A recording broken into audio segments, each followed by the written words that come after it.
오늘도 이렇게 수예배에 오신 여러분들을 주님의 이름으로 축복하고 환영합니다.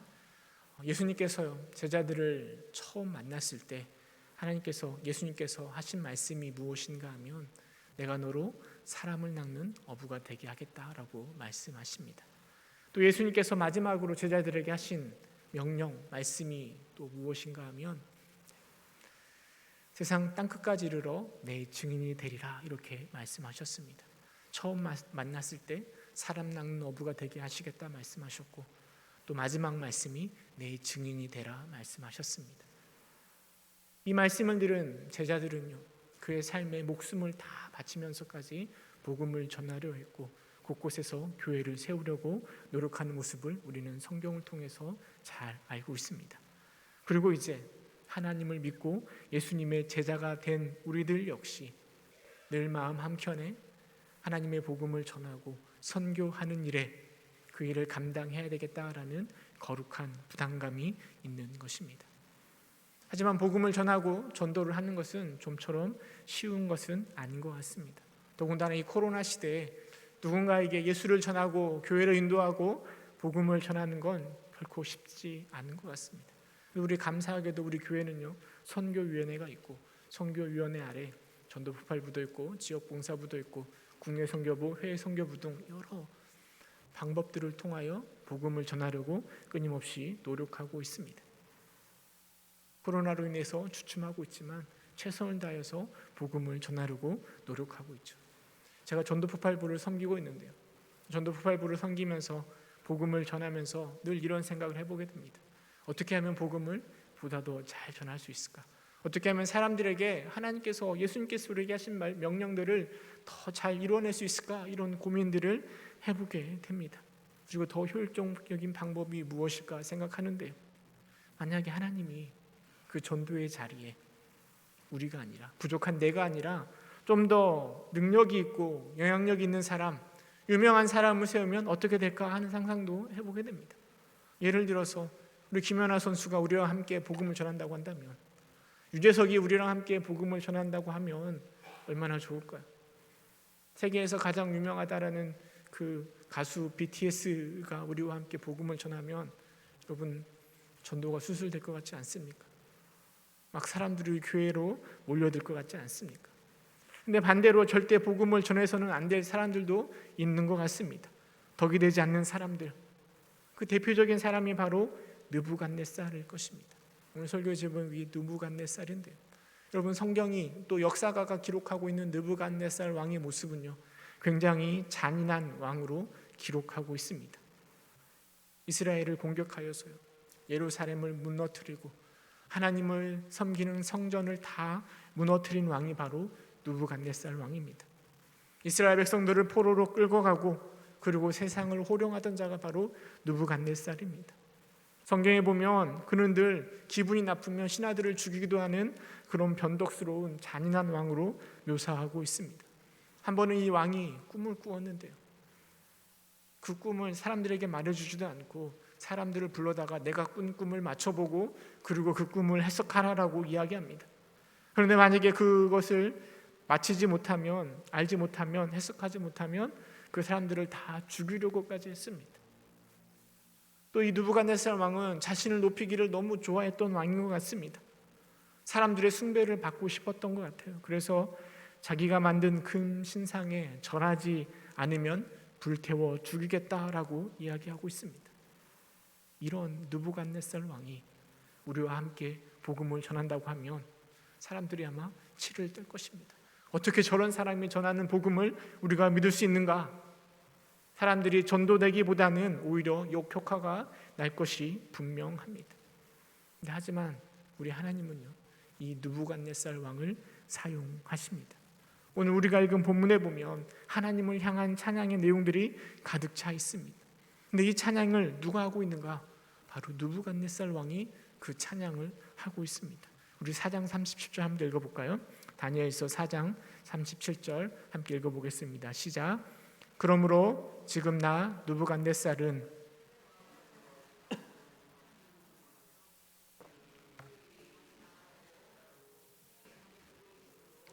교만하게 행하는 자를 그가 능히 얕투심이라. 지금 느부갓네살 왕이요, 하늘의 왕 우리 하나님을 찬양하며 칭송하며 경배한다라고 이야기하고 있습니다. 그 패역하고 악랄한 왕의 교만을 꺾고 겸손히 하나님을 찬양하게 우리 주님께서 만들었습니다. 오늘 이런 느부갓네살을 사용하시는 하나님의 모습을 통해서 우리에게 주는 교훈이 무엇이 있는지 함께 생각해 보면서 은혜를 나누어 보고자 합니다.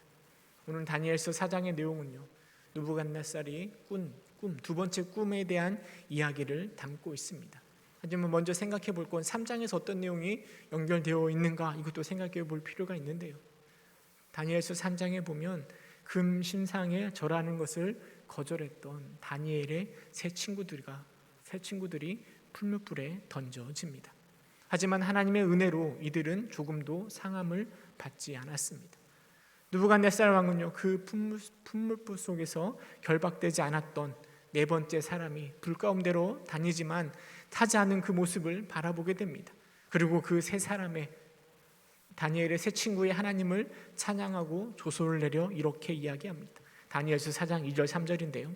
지극히 높으신 하나님이 내게 행하신 이적과 놀라운 일을 내가 알게 하기를 즐겨하노라. 참으로 그도다 그의 이적이요 참으로 능하도다 그 놀라운 일이요 그의 나라는 영원한 나라요 그의 통치는 대대에 이르리로다. 풀무불에서 타지 않는 그 세 친구를 바라보면서 그들이 섬기는 하나님을 찬양하고 그 하나님을 조소를 내려 방방곡곡에 이야기해 주고 있습니다. 하나님을 알지도 못했던 느부갓네살 왕이 이 풀무불 기적을 통해서 하나님을 분명하게 인식하고 각인되었던 것 같습니다. 그리고 나서 4장에 느부갓네살 왕은 두 번째 꿈을 꾸게 되는데요. 근데 이 꿈은 굉장히 좋지 않았던 것 같습니다. 왕을 두렵게 만들고 왕으로 하여금 근심하게 만든 것 같습니다. 그래서 왕은 점쟁이들 박수 술수를 불러다가 그 꿈을 해석하려고 합니다. 하지만 아무도 그의 꿈을 해석해 주지 않았습니다. 그래서 다니엘을 불러다가 그의 꿈을 해석해 달라고 이야기하는데요. 여러분, 느부갓네살 왕이 꾼 꿈의 모습이 뭐냐면 땅 위에 나무가 있습니다. 근데 그 나무가 자라서 견고하여지고 그리고 그 높이는 하늘에 닿게 되는 거죠. 그 모양이 땅끝에서도 보일 정도로 굉장히 큰 나무로 성장합니다. 잎사귀는 아름답고 그 열매는 많아서 만민의 먹을 것이 되고요.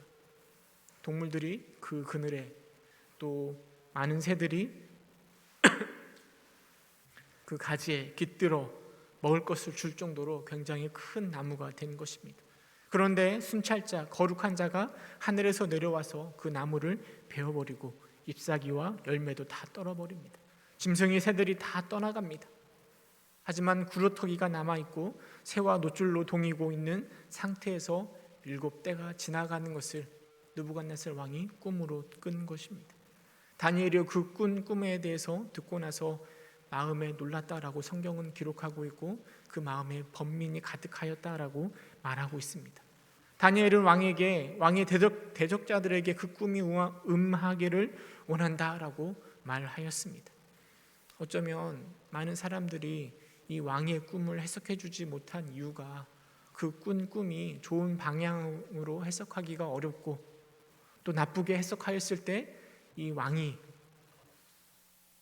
느부갓네살 왕이 그 어떻게 처신할지 하는 두려움 가운데 그 왕의 꿈을 해석해 주지 못한 것은 아닌가 추측해 볼 수도 있는 것 같습니다. 하지만 다니엘은 분명하게 그 꿈을 해석하여 줍니다. 왕이 바라본 그 나무가 왕 자신 느부갓네살 왕이라고 이야기합니다. 나무가 번성하는 것처럼 왕도 번성하지만 나무가 잘라지는 것은 왕이 사람들에게 쫓겨나서 7대를 지날 것이다 라고 말해줍니다. 그러고 나서 하나님이 다스리는 줄을 왕이 깨달은 후에야 왕의 나라가 다시 견고해질 것이다 라고 해석해 주는 것이죠. 왕이기에 항상 좋은 말만 해야 하지만 망할 것까지도 다니엘은 분명하게 전달한 것입니다. 그리고 실제로 느부갓네살의 꿈이 다니엘의 해석처럼 그대로 실현되어 갑니다. 성경에 보니까 12달이 지난 후에 느부갓네살 왕에게 그 꾼 꿈대로 응하였다라고 이야기하고 있습니다. 그래서 사람들에게 쫓겨난 것이죠. 33절에 보니까 이렇게 기록되어 있습니다. 바로 그때 이 일이 나 느부갓네살에게 응함으로 내가 사람에게 쫓겨나서 소처럼 풀을 먹으며 몸이 하늘 이슬에 젖고 머리털이 독수리 털과 같이 자랐고 손톱은 새 발톱과 같이 되었더라 라고 이야기합니다.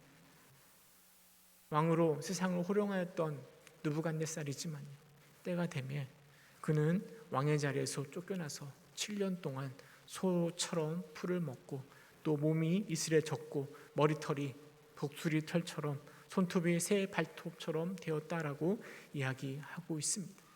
신학자들은 이 모습이 아마도 이 느부갓네살 왕이 정신병에 걸려서 왕의 자리에서 쫓겨나 7년 동안 미친 사람처럼 들판에서 살아간 것이라고 해석을 해주고 있습니다. 그리고 7년이라는 기한이 차고 나서 왕에게 다시 총명이 돌아왔고 회복된 것입니다. 정신병이 나음을 받고 그리고 그 경험을 통해서 7년 동안에 내쳐진 그 경험을 통해서 느부갓네살 왕은 전능자 하나님에 대한 인식이 분명하여졌고 그리고 지극히 높으신 하나님께 감사하며 영생하시는 이 그 하나님을 찬양하고 경배하는 내용이 오늘 우리가 읽은 본문의 내용입니다. 왕의 자리에서 정신병자로 미친 사람으로 왕에서 쫓겨나 7년 동안 있다가 다시 총명이 회복되어 왕의 그 모든 자리를 회복한 그 느부갓네살 왕이 하나님을 찬양하고 하나님께 영광을 돌리고 있는 것입니다. 여러분, 하나님께서는 우리에게 이 느부갓네살의 이야기를 통해서 어떤 교훈을 주시는 것일까요?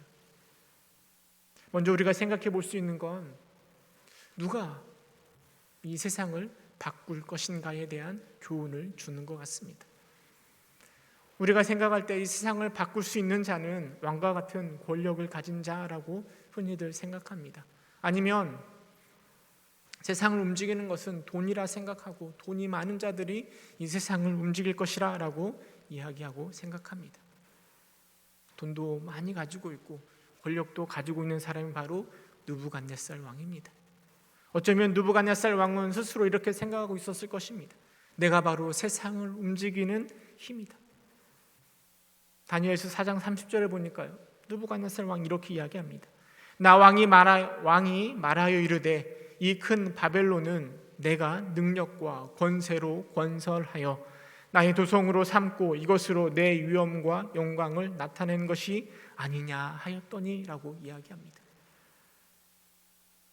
이 말은 왕이 7년 동안 쫓겨나서 고통당하기 전에 느부갓네살 왕이 한 말입니다.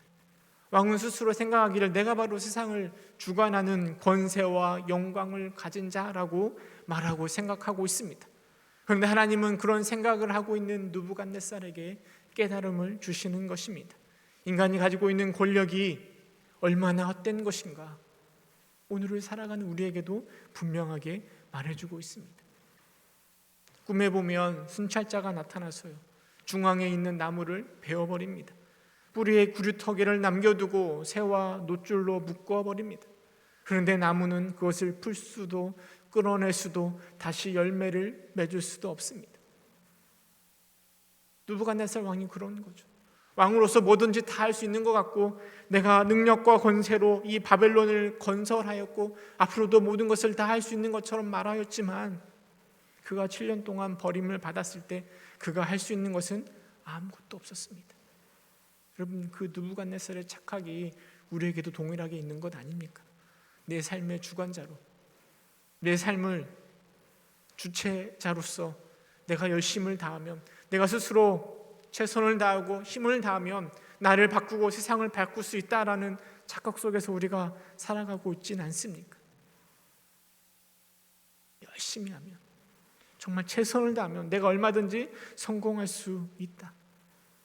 물론 우리는 하나님께서 우리에게 주어진 달란트와 시간을 잘 활용하고 잘 개발해야 할 것입니다. 그러나 이 모든 것은 다 하나님의 선물이고 은혜입니다. 모든 것은 하나님의 어루만주심이 있을 때만 가능한 것입니다. 느부갓네살의 꿈과 그의 실현의 모습은 세상을 호령하는 왕이라 하더라도 그가 하나님 앞에서 할 수 있는 것이 아무것도 없다라는 것을 우리에게 분명하게 보여줍니다. 하물며 왕도 그런데 오늘 살아가는 우리야 더군다나 더 당연한 것 아니겠습니까? 나약한 우리가 세상을 바꾸려고 아무리 발버둥 쳐도 우리 힘으로 불가능하다라는 것을, 하나님 앞에서 우리는 아무것도 아니다라는 것을 느부갓네살이 우리에게 분명하게 말해주고 있습니다. 대신에 느부갓네살의 이야기는 세상을 움직이는 자가 누구인지를 분명하게 보여주는 것이죠.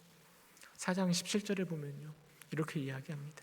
이는 순찰자들의 명령대로요 거룩한 자들의 말대로이니 지극히 높으신 이가 사람의 나라를 다스리며 자기 뜻대로라고 이야기합니다.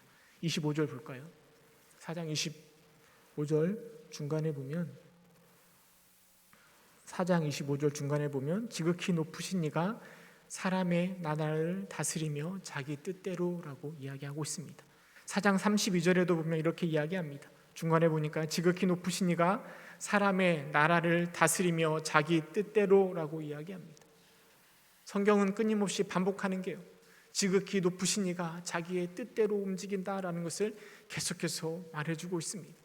세상을 주관하는 사람은 느부갓네살과 같은 권력이 있고 돈이 많고 능력 있는 사람이 아니라 바로 하나님이심을 성경은 분명하게 말해주고 있습니다. 지극히 높으신 이가 자기 뜻대로 세상을 주관하는 것입니다. 우리 하나님이 이 세상을 주관하시고 하나님의 뜻대로 세상을 움직여 나아가는 것입니다. 근데 우리는 그 하나님의 능력을, 하나님의 주권자 되심을 인정하지 못하고 우리의 삶 가운데 늘 발버둥치며 하나님 앞에 원망하고 있지는 않습니까? 제가 늘 잘해보려고 노력하는 것 중에 하나가 자녀 교육입니다. 근데 이게 참 쉽지가 않은 것 같습니다. 늘 노력해도 내 뜻대로 되지 않습니다. 아이들을 바라보면서 실망할 때가 너무나 많고, 또 아이들을 바라보면서 이건 배반이다, 배신감을 느낄 때도 참 많이 있습니다. 내 뜻대로 되지 않습니다. 교회 사역이나 설교도 마찬가지인 것 같아요. 이상하게 의도하지 않는 것에 대해서 하나님 성도님들이 은혜 받았다 이런 얘기를 많이 듣습니다. 제가 은혜를 누리려고 막 열심히 준비하면 은혜가 안 되시는 것 같아요. 내 뜻대로 되는 것이 때로는 너무 없는 것 같습니다. 내가 아무리 잘 노력하려고 해도 내 마음대로 되는 것이 아닌 것 같아요. 하지만 우리는 기억해야 됩니다.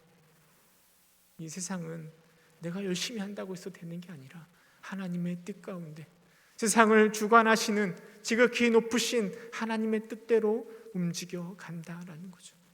물론 세상을 살아가고 내 삶을 살아내는 자는 분명 나이고 우리입니다. 그러나 그 길을 인도하시는 이는 여호와 하나님이심을 우리는 기억해야 할 것입니다.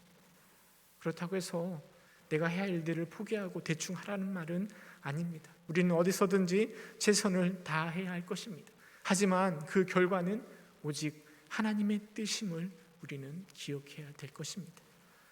또 두 번째로 느부갓네살 이야기가 우리에게 주는 교훈은요, 왜 하필 느부갓네살인가 하는 깨달음을 주는 것 같습니다.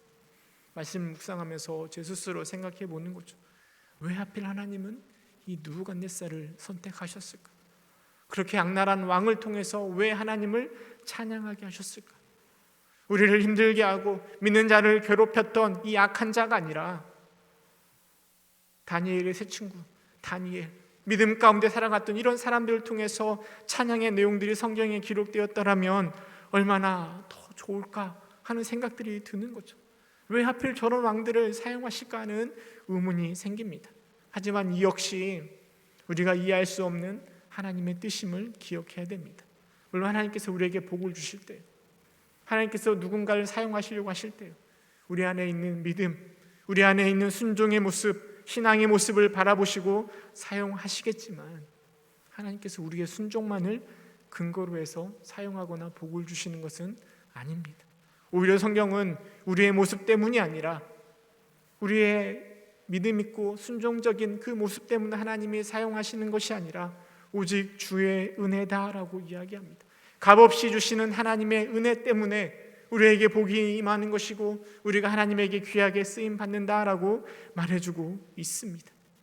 하나님은 우리의 열심과 우리의 행동, 우리의 신앙의 모습을 바라보고 우리에게 은혜를 주고 복을 주시는 것이 아니라 자신의 뜻대로, 자신의 계획을 따라 우리에게 복을 더하여 주시는 것입니다. 이런 하나님의 모습이요, 때로는 열심히 노력하는 우리들에게 허탈한 마음을 주기도 합니다. 누구는 신앙도 별로인데 세상 속에서 성공하는 것 같아 보이고, 하나님 앞에서 제대로 봉사도 하고 있지 않는데 풍성한 하나님의 은혜를 누리는 것처럼 보이기도 합니다. 하지만 사실 여러분, 곰곰이 생각해 보면 가장 큰 죄악 가운데 막 살아가던 나를 우리 하나님이 선택하신 것 아닙니까? 우리가 저들보다 더 나은 것이 있어서 하나님의 선택을 받고 하나님의 자녀로 삼아주신 것이 아니라 모든 것이 다 하나님의 은혜 아닙니까? 은혜로 구원받은 우리가 왜 하나님께서 저 느부갓네살 왕을 선택하셨을까? 왜 저렇게 악한 사람을 선택하셨을까라고 말할 처지가 되지 못하는 것입니다. 오히려 선택을 받은 우리는 하나님 앞에 감사해야 될 것이고 선택에 합당하게 행동할 숙제가 남아 있는 것입니다. 때로는 느부갓네살의 악함, 또 세상적인 성공, 그리고 느부갓네살의 변화, 하나님의 선택은 우리를 때로는 불쾌하게 만듭니다. 왜 하나님이 저런 사람을 선택하셨을까? 이런 생각이 듭니다. 하지만 이 역시 하나님의 진리, 이신칭의의 구원의 진리를 이해하지 못하고 세상의 진리, 인과응보의 진리에 머물러 있는 우리의 한계가 아닌가 생각되어집니다. 우리가 기억해야 될 것은요, 하나님의 사랑이 우리를 향하는 이유는 우리가 착해서가 아니라 오직 은혜 때문임을 우리는 기억해야 됩니다. 여러분, 느부갓네살 왕의 모습이 우리에게 그것을 말해주는 것 아니겠습니까? 성경은요, 하나님이 이스라엘 백성들을 택하신 이유가 무엇인지를 신명기에서 이렇게 이야기합니다. 신명기 7장 6절을 보니까 이렇게 이야기합니다. 너는 여호와 내 하나님의 성민이라. 내 하나님 여호와께서 지상 만민 중에서 너를 자기의 기업의 백성으로 택하셨나니 여호와께서 너희를 기뻐하시고 너희를 택하심은 너희가 다른 민족보다 수요가 많기 때문이 아니니라. 너희는 오히려 모든 민족 중에 가장 적으니라. 여호와께서 다만 너희를 사랑하심으로 말미암아 또는 너희 조상들에게 하신 맹세를 지키려 하심으로 말미암아 자기의 권능의 손으로 너희를 인도하여 내시되 너희를 그 종되었던 집에서 애굽 왕 바로의 손에서 속량하셨나니라고 신명기는 우리에게 분명하게 말해줍니다. 하나님께서 이스라엘 백성들을 선택하고 그들을 애굽에서 탈출시킨 이유는 그들이 큰 민족을 이루고 어떤 특별한 이유가 있어서가 아니라 하나님이 그들을 사랑하시기 때문에, 하나님께서 하신 약속 때문에 그들을 선택하시고 그들을 이끌어 가신다라고 성경은 분명하게 말해주고 있습니다.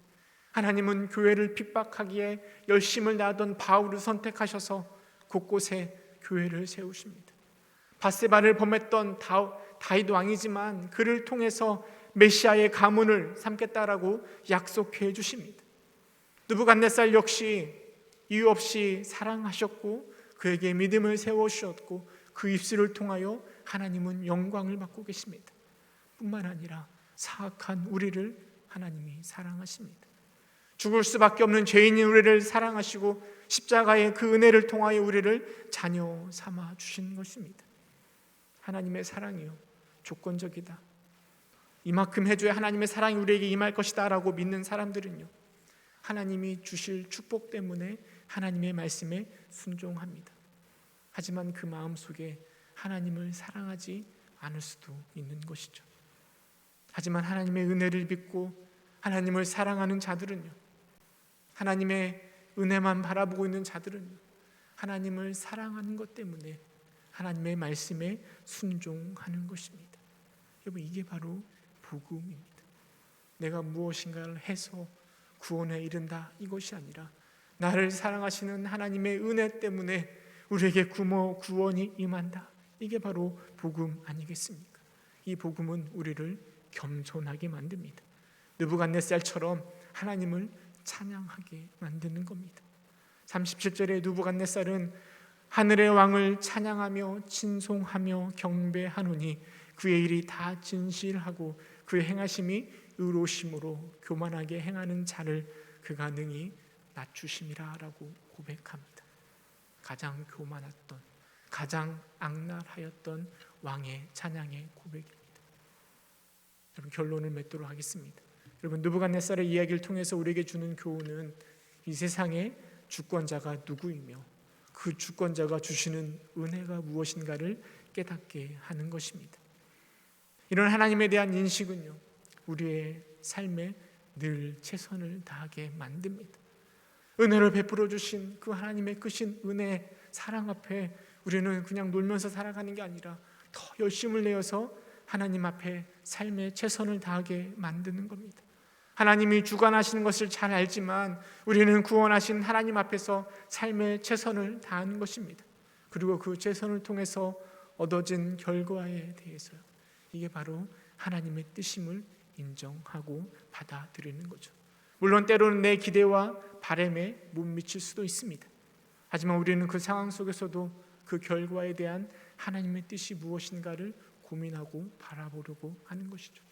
또 잘 되어서 성공으로 나아갈 때 우리는 교만하거나 자랑하지 않습니다. 왜냐하면 이 모든 것이 다 하나님의 은혜임을 알기 때문입니다. 여러분, 어떤 상황이든 일이 잘 풀려가든 아니면 우리 가운데 고난이 있든 우리에게 필요한 것은 바로 감사입니다. 이 감사가 우리를 행복하게 만들 것입니다. 이 감사는 삶의 행복의 열쇠를 우리에게 가져다 줄 것입니다. 그리고 저 악한 느부갓네살이 하나님을 찬양했던 것처럼 그에 못지않게 악한 우리 역시 감사하며 하나님께 찬양과 영광을 돌리는 저와 여러분 될 수 있기를 주님의 이름으로 축원합니다. 함께 기도하겠습니다.